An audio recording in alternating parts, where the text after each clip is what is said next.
a man by the name of Crooked Nose, Jack McCall, boo, walked into the saloon.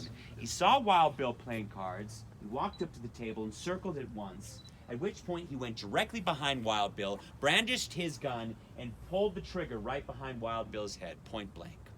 Wild Bill slumped, fell to the ground. Jack McCall dashed out of the old style to his getaway horse. Now, the cinch was loose on the saddle, so he fell right off of that getaway horse. Captured and tried, Jack McCall was found not guilty on the defense that Wild Bill shot his brother. He was released and told not to return to this gold camp. It all kind of ended there. Unfortunately, Jack heads west, and he starts bragging about this whole ordeal. And he brags right to a U.S. Marshal at the time.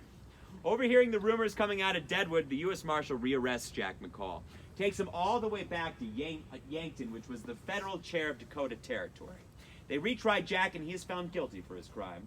It also comes up in that trial the defense he used in Deadwood, where Wild Bill tried to shoot his brother, would be deemed impossible, given that Jack McCall only had sisters. Sentenced to hang on the day 1,000 people show up to watch Jack dangle between heaven and earth.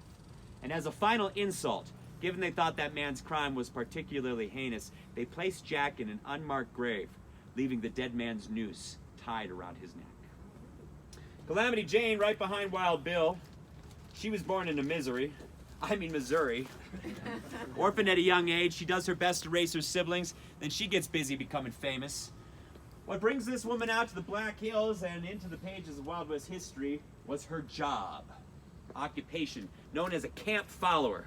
Now guys, if you're not familiar with that job, that is about 10 to 12 women that follow 1 to 200 soldiers all around the wild, wild west.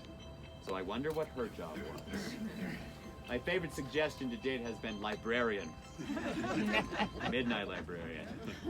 Ladies and gentlemen, there are a lot of lascivious stories about this woman's life. That's how she got that nickname, Calamity Jane. Incredibly entertaining at times.